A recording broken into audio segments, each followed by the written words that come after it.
Hey guys, welcome back to Minimal Effort. I appreciate you guys all being here. I am so happy that you guys are still hanging out with us. This situation doesn't seem to be going away. So, long story short, if you're not familiar with all the Sweet Baby Ink stuff, go back and watch some of the videos. This is not going to be a TLDR video. This is going to be kind of addressing the circumstances of the day and just kind of like all the responses from the journalists online. So, before we get started, I do have a new item on my Etsy shop. I was inspired today. I thought of it. I'm like, damn, we need a Dare mug. Dare, like, you know, the Dare to Not Do Drugs thing back from the 80s and 90s. But this is the Diversity, Equity, and Inclusion Resistance. And this is available on my Etsy, which is linked down below. I think it's pretty fun. I think it's pretty cool. If you think it's lame, that's all right. Everyone's got different opinions. So, that being said, we talked about this article yesterday on one of my two videos I made. How the gamer is saying that people going after Alan Wake 2 for being woke are really just kind of outing themselves as racists and bigots and whatnot. Okay, so that's the opinion of the gamer. That's fine. The gamer is a shitty website anyways. I actually made it onto a Reddit thread too. The Redditors are after us now. This one, Saltier Than Crate. It's a Star Wars, Disney Star Wars support Reddit thread apparently. And yeah, they put me and a bunch of other people like Lotus Eaters and... looks like I think they had Asmongold on here as well. Pretty funny stuff. So there's been a lot going on today.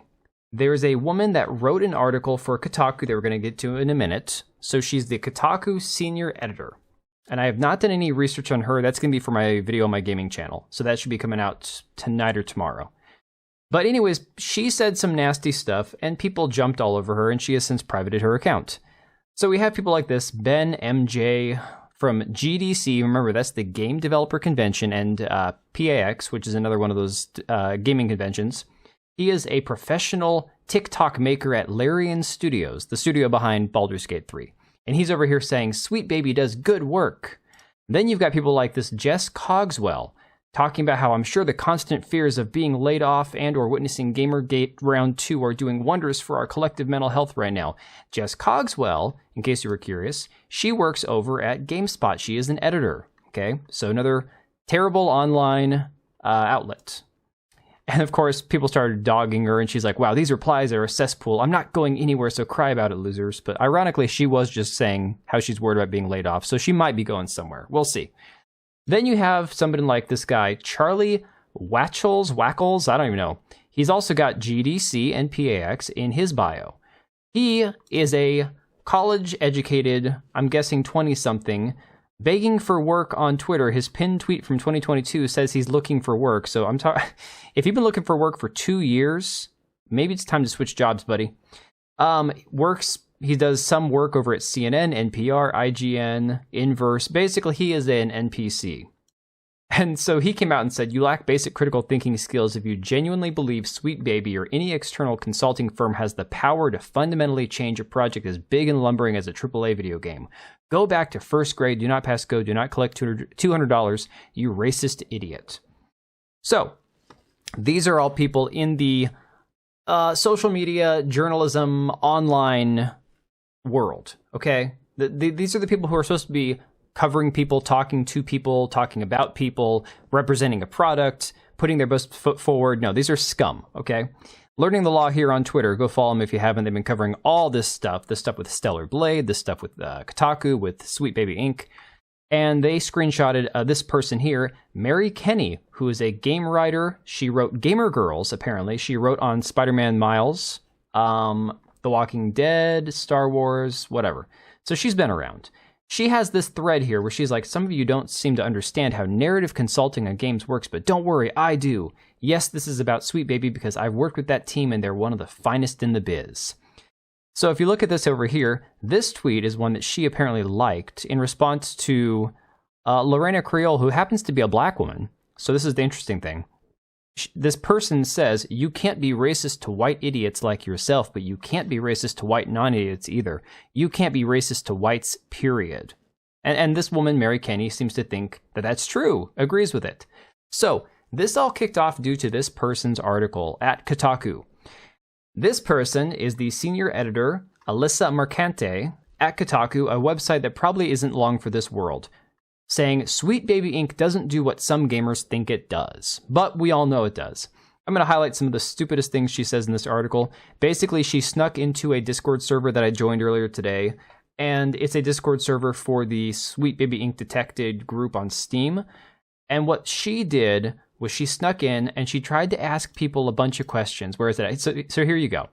This is her trying to feel like she's one of the cool kids. This is her trying to be like on the down low. Yo, who wants to talk to me? These are all messages from her in Discord. If anyone would like to chat about this Discord in the Steam page, let me know. Thanks. Is there a reason why many of you don't have your names/pictures associated with your accounts on here? Still here. Just curious if anyone would speak to the creation of this server, the Steam page, and why they feel monitoring SBI work is important. Hello, would anyone in this group be willing to answer a few questions for a Kotaku story? After about an hour, they actually banned her from the server, which is fantastic. And so she, again, is one of these people that's coming out saying how, oh, it's not true. Sweet Baby Ink doesn't do anything to alter the game. They're just consulting to make sure that all the representation is there. They're not doing anything, mischievous or anything like that. But this is the same woman who apparently, and I'm going to go on a limb and say this is possibly true, tweet from 2021 saying, more white people need to get their ass beat on the regular. Now, again, I cannot verify that this is a real tweet. It says unavailable, but it's screenshotted. That could go either way.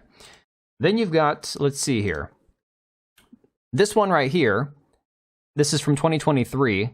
Says, bruh, every white kid said the N-word, girls spit on other girls they didn't like, and the entire school mocked me because some dude finger banged me and told everyone I had a hairy kitty. Gross. Wow. The funniest part, though, was that she focused in her article on this right here. This is what she got out of the Discord server. This is her big scoop. On March 5th, I managed to spend an hour or so in the Sweet Baby Ink Detected Discord before I was booted from the space, likely because I identified myself as a Kotaku journalist. In it, members shared posts referencing Feminist Frequency founder Anita Sarkeesian, Marcus Aurelius quotes, and pictures of idealized female bodies in games. One image showed several pictures of the protagonist Eve from Korean developer Shift Up's upcoming game, the Stellar Blade game. So that's what she took out of it. They share a lot of Marcus Aurelius quotes. And yeah, you can see her original tweet right here has been community noted to hell. She's like, hi, you can't be racist against white people. Thanks for tuning in. And this is the best community note of all time. So yeah, that's where we are today. Normal people, journalists having a real one, having a normal one. This is interesting. I'm going to dig into her. I might try to get this done tonight, possibly tomorrow. I leave for vacation on Friday, so I am not going to be making videos over the weekend. But yeah, I'm curious to see how far this goes, and the reaction has been fantastic. Let me know what you guys think down below. Thank you all so much for being here, and I will see you on the next one. And if you made it this far, thank you for watching the video. We do have two channels, one for daily uploads, the other one for more of my live streams and hot takes. Links to both are down below, as well as the ability to join as a channel member for as little as $3 a month, and that'll greatly help us out. Much appreciated. We also have links to our Etsy accounts down below, as well as our website. We also have locals and Subscribestar. If you didn't want to support us on YouTube, you can support us through those. Thanks again for being here, and we will see you on the next one.